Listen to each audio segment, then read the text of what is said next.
Jebiwot Sumbeiywo, Chief of Party, International Rescue Committee, or IRC.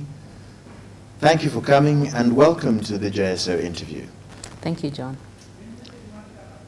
Now, explain what it is exactly that you're doing. I see that you have a project called the Peace Initiative Kenya Project, PIK, which is to last 14 months. Tell us more to begin with. Thank you, John. Yes. The Peace Initiative Kenya project is a 14-month-old project funded by United States Agency for International Development, USAID, that is focused on peace building and gender-based violence, working in 4 regions of this country: Nyanza region, Rift Valley, parts of the Nairobi informal settlements, and the coast region. So you're invoking regions for me which in the post-election violence 2007-2008 were very much hotbeds. We saw images of people being shot in Kisumu town. We saw nasty images coming from Kibera. We saw the coast going up in flames. We saw the Rift Valley with the images of people being burnt while they prayed. So you're right. You're actually right, John. These are actually considered hotspot regions, flashpoints, where we have traditionally had violence or conflict during the elections. And they're particularly areas of interest, I guess, even for the Kenyan government and all stakeholders, because these are areas that portend the most conflict. And in this particular project, we would like to be able to preempt that violence by ensuring that we mobilize communities through peace messaging, whether through the media or local dialogue meetings where different ethnic communities can sit together and discuss what their issues are and why they should not actually opt for violence, even if they do have misunderstandings and disagreements. Jebiwot, just tell me one thing. When you plan ahead like that, are you suggesting that these regions are eternally predisposed to conflict? Yes. Nobody else in Kenya, everywhere else, people are nice except people in Nyanza, Coast, and Nairobi Central. Why them? Definitely not, because there are many other parts of this country where we experience violence. For instance, we have violence right now in the Tana River Delta. Yes, and that has actually slowly started brewing, but historically it's not been as violent as, for instance, the Rift Valley. And also it's the issue around the elections, the concern that these are areas that whenever we have elections, we've looked into the 1992 election, 97, these have shown patterns and historical patterns, and that's why we begin to preempt the potential conflict of violence escalating to such magnitude, which is not to say that other regions don't experience violence. I'll tell you that pastoralist communities in Kenya continue to have a steady flow of issues that are of concern in this country. But the ones that are, from a conflict management perspective, the ones that could possibly create a huge rift between the different ethnic communities in this country are of particular concern. And in this project, Peace Initiative Kenya, we are particularly focused on women because they happen to be one of those groups that have been left out. When we talk about violence in general around the elections, we talk about ethnic violence, one community against the other community. We rarely really speak about what's happening with women in those particular areas. And with the new constitution, we are particularly concerned with women who are taking up elective positions and how they are being treated. How is the community and the society accepting the new constitution with women parliamentarians taking up new positions? We are particularly concerned that they are going to be major targets during the elections. Sumbeiywo, just explain one thing. I mean, there are only 2 genders to work with in the human race. Yes. This idea that there has to be a special dispensation, particularly for women, okay, I don't understand that. I don't see why men are not the targets of abuse in times of conflict and also need to be taken care of. Yes. All society needs to be taken care of, but there are those who are particularly vulnerable on a day-to-day basis or during specific times of turmoil. So for instance, you will notice that women and children particularly get more vulnerable when there's general social upheaval. That is why we end up targeting them, which is not to say that men do not become targets. They are targets, and there are a lot of programs that do specifically target men, ethnic leaders, right, and elders among the different ethnic communities who happen to be actually almost 100% men, right, that target them. But we feel that this is a group that has been left out, and therefore that's why we specifically target women. So is there a definition of gender-based violence? Yes.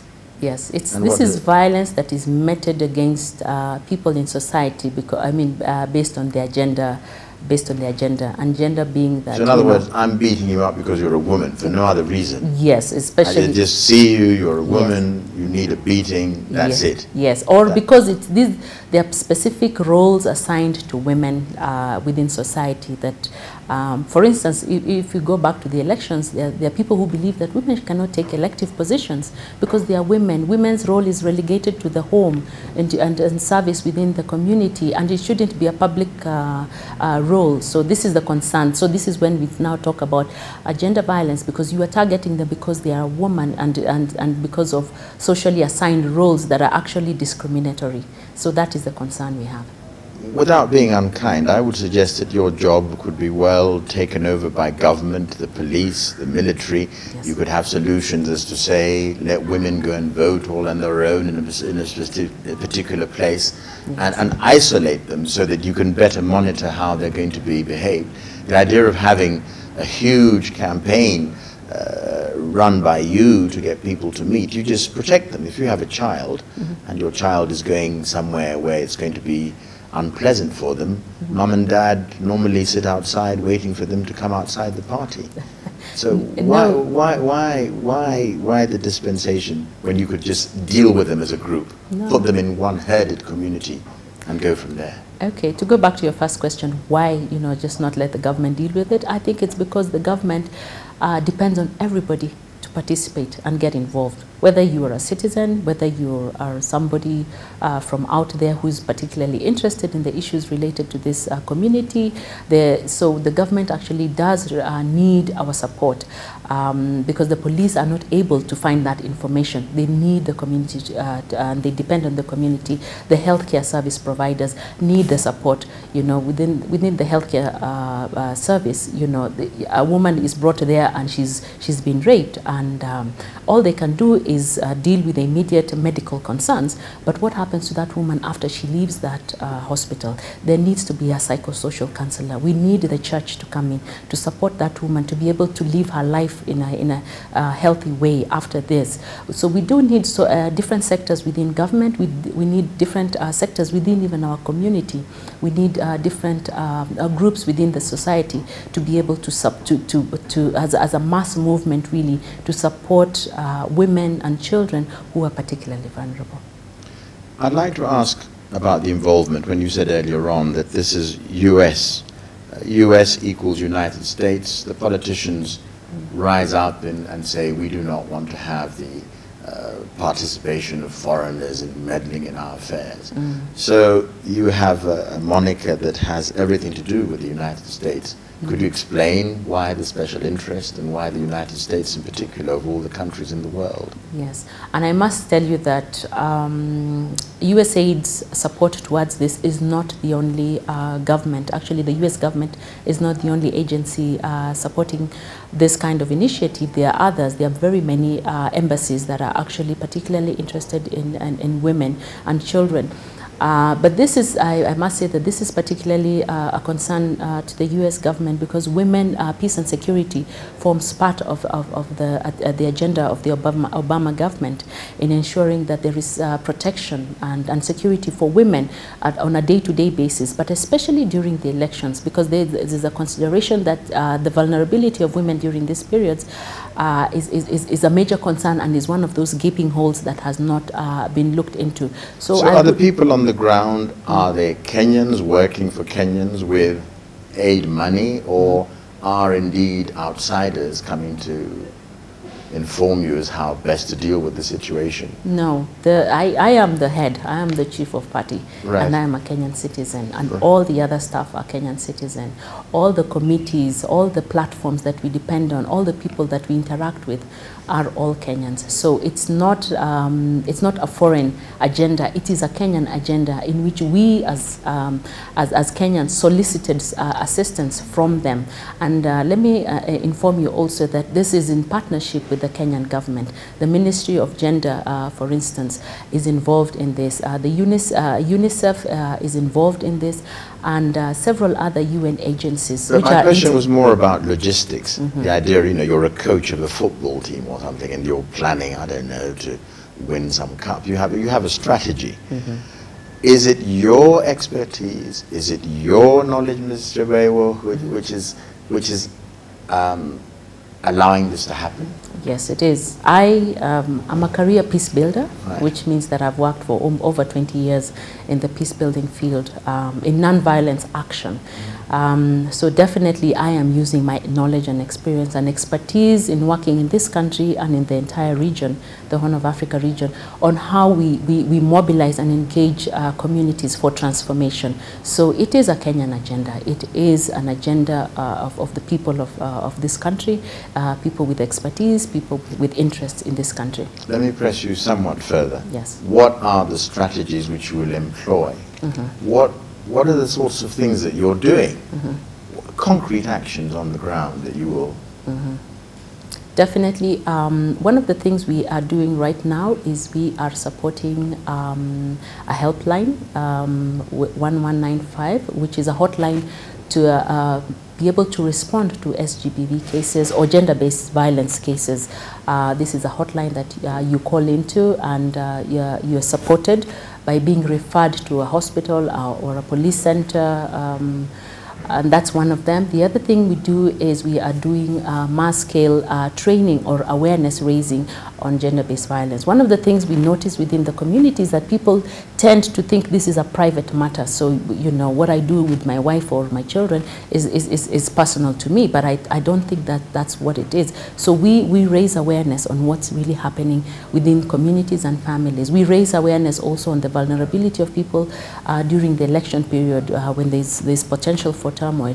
We also are broadcasting messages in radio shows saying, you know, with very interesting skits on the different issues facing communities, if it is FGM, if it is violence during the elections. So we raise awareness through... On a regular basis, what is the response culturally to having a skit in the marketplace showing that, do the young men just sort of laugh and say, silly skit? I mean, it's quite normal, we'll be back to doing this tomorrow. Initially, most people are often hostile. You know, when you begin talking about what they consider private matters or domestic matters. But in, you know, like for instance, I'll give you an example of a group we work with, Sauti ya Wanawake Pwani. When Sauti ya Wanawake Pwani at the coast began to talk to administrators, that's government administrators, chiefs, assistant chiefs, the police, there wasn't such a positive response. Even the same women, when they began talking with their husbands about it, they weren't as responsive. But as they, the dialogue continued, and this is one of the things with transformation, is that as you keep talking about an issue, people actually begin to appreciate the seriousness of the matter.